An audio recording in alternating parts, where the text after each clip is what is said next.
This is Beats of Fort Wayne.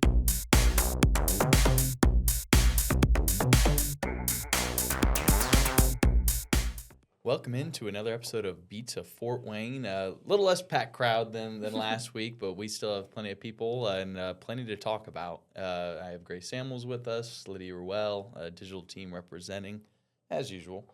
How are you guys doing today? Great. Doing Awesome. great. How are you? Not too bad. Last week we covered the Harry Styles album for a whole hour, first hour long Beats of Fort Wayne since I've been on, and that was Could great. have gone twice as long. Yeah, Honestly, yeah, probably could have. serious. And so this week I thought it'd be nice to kind of preview something that'll be happening here in Fort Wayne and across the country in a little over a month from now, which is Record Store Day. I know you guys have participated in it more than I guess I never have at all, but it's been really cool, Lydia, kind of hearing your stories in the past about it and just the kind of unique vibe, the local brick and mortar, helping the kind of mom and pop shops, also getting some cool, unique things that you wouldn't otherwise. So I thought it'd be cool to kind of dive into this year's list, see what you guys are looking or most excited for, as well as just kind of some of your past experiences with Record Store Day. So first I can kind of pull up some of the list here. It'd be impossible to get it all on one screen. I guess I didn't see an exact number, 65 rows. So, yeah, a lot of stuff. I don't know if we wanted to start off with kind of just past experiences before we kind of look to next month and see what you guys are getting at. I guess we can start with Lydia. Kind of just tell me about some of your past times. I wish I could remember my first Record Store Day. I remember being really excited when I first found out that it was a thing because I always went Black Friday shopping with my mom growing up. And so to me, and there is a Black Friday version of Record Store Day, but the main Record Store Day is always in the spring. So it felt to me like a really cool way to get people excited about the experience of buying music again. Yes. And just the way that has evolved over the years, but it seems like Record Store Day has virtually stayed the same, and I really appreciate that. We've got a couple local record stores here in town, and I've been to several locations of Wooden Nickel as well as Welcome Back Records, and have had good experiences all around. You want to line up pretty early if you have specific things that you want to get your hands on. And by pretty early, I really mean the previous night, because if you want to be really hardcore about it and camp out, that's the only guarantee that you will get what you want. There is no reservations for what you want to purchase on Record Store Day. It's all first come, first serve. Exactly. And I kind of like that about it. It adds to the excitement of you kind of earn the music that you're getting. Right. Like I said, I've had all good experiences.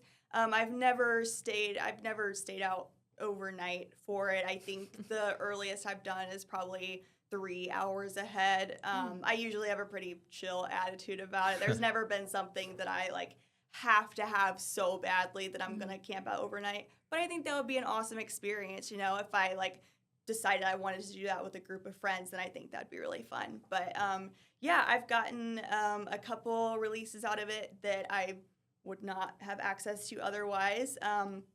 So one year I got a special Post Malone red LP of just two songs. You remember that? Yeah. Yeah, it sounds gorgeous. It's just two of his songs, one on one side, one on the other, Waiting for Never and Hateful. And I was blasting that in my duplex. I don't think my neighbor across the wall really appreciated how much I was into that when I bought it.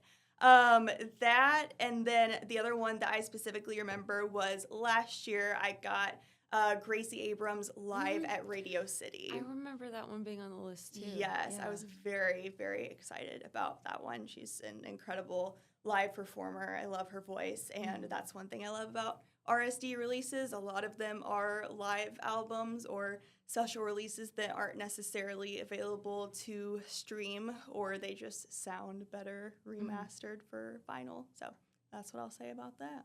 Sure. Awesome. Great. I did want to ask you, with you being a Taylor Swift fan as well, Taylor Swift has almost been, like, Record Store Day's been a thing for over 20 years, right?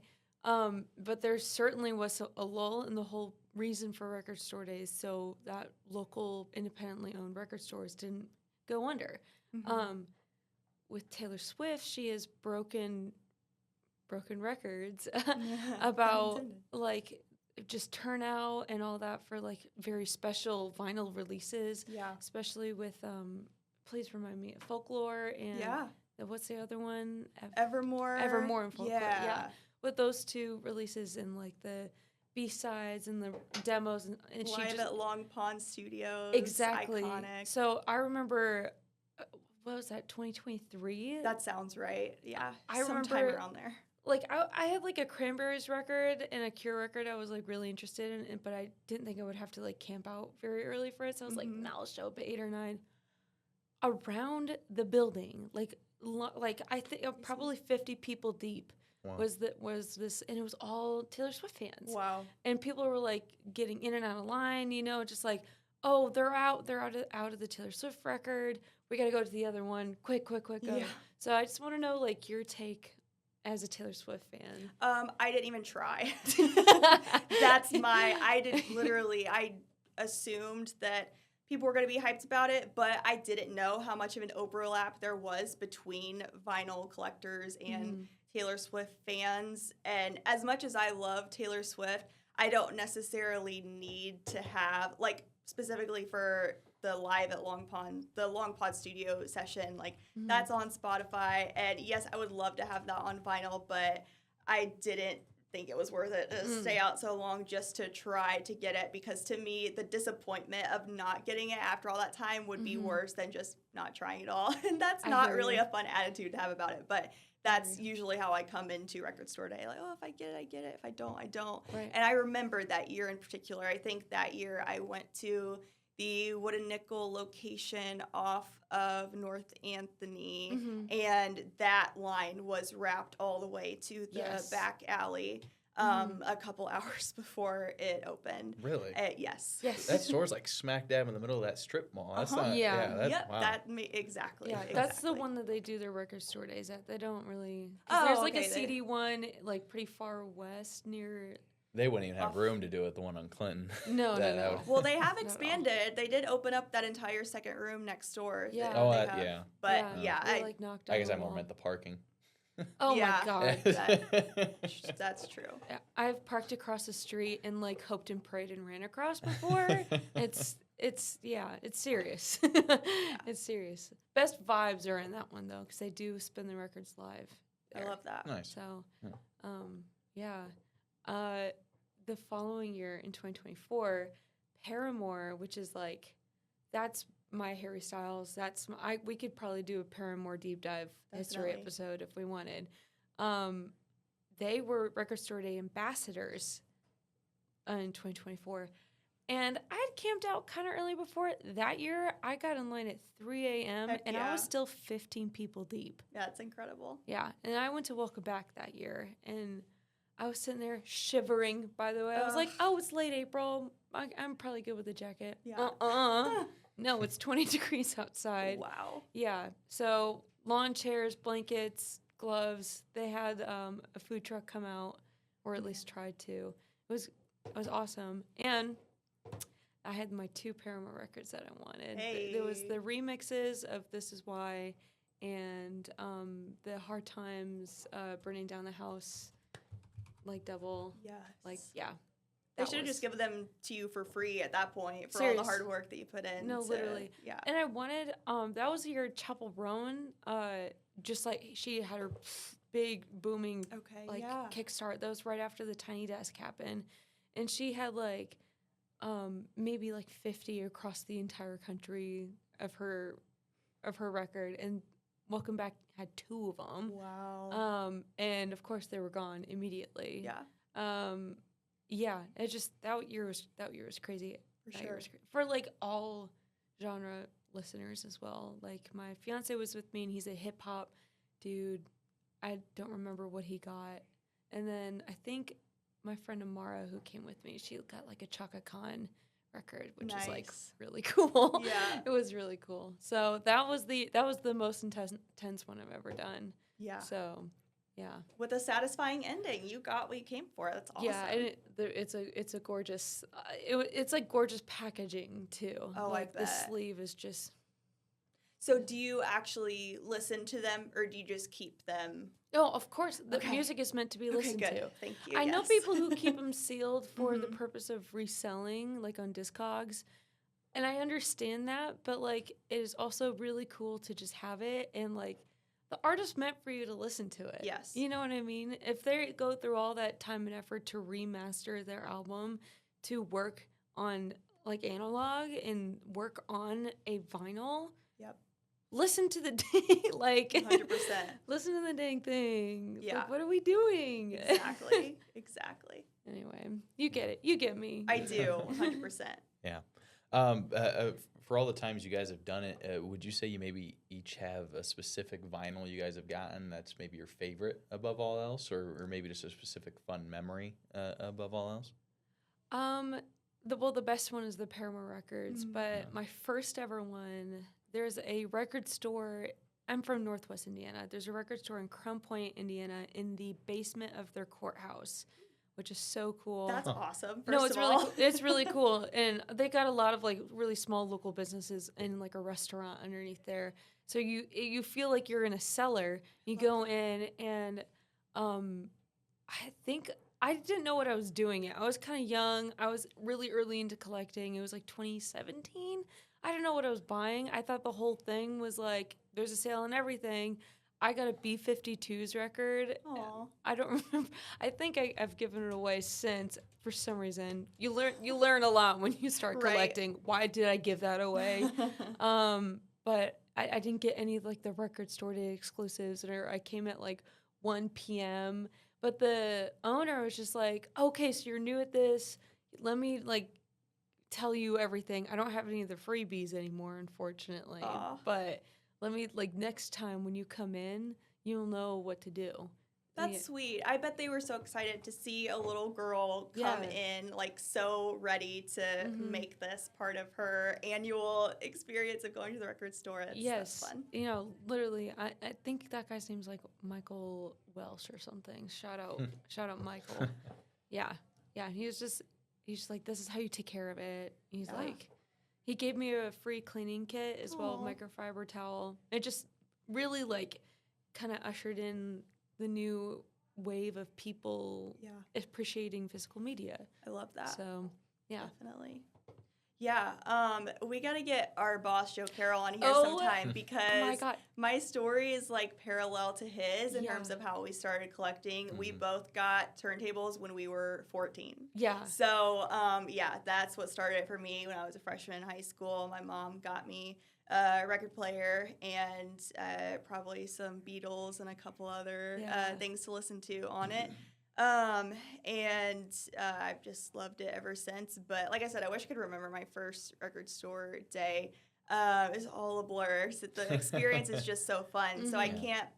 can't pick out one specific memory. But I was definitely really excited to get the Gracie Abrams album Yes. last Nice. year. I went with Yeah. my mom. We got there early in the morning. I had made us coffee and we were all bundled up. And I was like sending in footage to the newsroom, trying to be a good employee off the clock and document our time there. So, and that was at Welcome Back. I don't remember if I said that, but Yeah. yeah, Awesome. fun time. Welcome Back has got it locked Yeah, in. very organized. They know exactly what they're doing there. Yes. I really appreciate it. Yeah, and then kind of looking ahead to the next one, like I said, it's Yes. April 18th, I Yes. believe. Yes, April Yes. 18th. I don't know if you guys have had much of a chance to kind of peruse the list. Obviously, as we mentioned at the top of the show, there's just a couple options that they're selling this year. But if you guys have any kind of off the rip that are maybe the ones you're hoping to get the most. So, Clayton, we talked about this a few weeks ago when the list came out, and I can no longer find my list of options. But I mean, that's fine. I'll gladly go through it all again. But there's definitely, I appreciate how our local record stores do put out their list of what they will have and how much of it. So you can kind of plan ahead for how early you want to get there, I think. So just what I could look at from the first few pages before we started filming in here, there are some really cool ones that I think collectors would be very interested in. The one that really stuck out to me was, and I didn't know he was doing this, George Harrison is reissuing his catalog of full studio albums on Zoetrope vinyl. And they are gorgeous. There's 2 on the list for this year, and they are gorgeous. That is all I could say about it. Yeah. Oh, I love a fellow Beatle fan. Yeah. Thank you. Absolutely. That was one of my stick out ones as well. Yes, that's something that I would definitely play it, but it's almost also as much for the experience of having that design, that zoetrope. Would be really cool to just stand over my record player and stare at it as it's going. I have definitely done that, just zoned out, watching it spin. You know? Sure. And that's such a George Harrison thing to do. Yes. I feel like that's very on brand for him. Yes, dude. Yeah, that will definitely, I may have to camp out this year. There's several on this list. I'm like, are you joking? Because there's a couple first timers that I'm seeing on this. Like, for example, I just saw one of my fiance and I's favorite artists is Jean, and he's kind of more like alternative hip hop or R&B, and he's re-releasing "How Do You Feel About Getting Married?" I saw that. And okay, do you like Dijon? I am not super familiar, but I noticed that specific record because I was going to say, you are getting married this year, and I just thought that was a cool overlap. Yes. Then that's got one of the songs that will play at our wedding. I love that. Yeah. So you have to have that one. I do have to have that one. We just saw him perform in Chicago in December. That's awesome. He's instrumental to our relationship and our taste as a couple. So yeah, and then there's a Kate Tronado one on here. Leve's on here. I saw Jeff Buckley was on here. There's so many. This is a really good list this year, guys. I'm I'm gonna go broke. Yeah. Also, there are 3 different kinds of releases for anybody who doesn't know. On Record Store Day, you can either get an RSD exclusive, an RSD first title, or a limited run / regional focus. So if it's an RSD first release, then the artist would choose to start putting out that specific release on Record Store Day, but then would likely release more copies afterward, but give people going to Record Store Day that first pick of the bunch. And then an RSD exclusive, the limited amount that's out at your local record store, that's what you got. Yeah, period. And that's however much the record store ordered to have in stock. That's it. Yeah. Ugh. Yeah. Do you know if Welcome Back's period where they allow you to request stuff has already passed, or can you still do that? I would assume it's already passed since we're coming up on a month ahead. Right. Makes sense. Yeah, I'm not positive on that, but okay. Yeah. So yeah, I honestly don't even know how anybody could narrow it down. I mean, like I said, 365 options, and this is pretty much the only time you can get a lot of this stuff. I do think just the limited availability of it is cool too. We were looking right before we started the show about most of them are only 1,000, 2,000, 3,000 copies. Yeah, so I think the chase is I collect a lot of things. I think vinyls are just the things I collect are already expensive enough. So trying to add vinyls to it, I think would be a little tough. But no, there is just something artistic. You should get the Olivia Dean one. Yes, Olivia Dean. You and Lauren. Well, that is a really good album. So. Yeah, it is. Yeah. We'll have to look into that. But not to derail us, I've just been leafing through it. Yeah. As much of a Record Store Day fan as I am, I have to admit this is my first time peeking at the list. So Paramore has an exclusive this year. I missed it. What is it? All We Know Is Falling. Stop. Yeah. How did I miss that? I know. Wait. I know. If this is the one, it's All We Know Is Falling Deluxe as well. Okay. Well, so, I guess I will be camping out this year. Never mind. Oh, okay. Sorry, Joe. I'm calling off. It says here in the details, so it's a deluxe edition of the classic debut album from Paramore.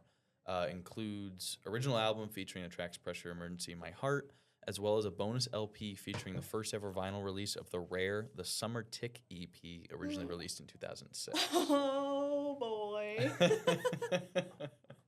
I just got a lump in my throat. I have chills. Oh my god. I'm going to be the first person at the door. Are you joking? I love Quantity of that. 7,000, so that's one of the higher numbers I've seen on the list. So. Okay.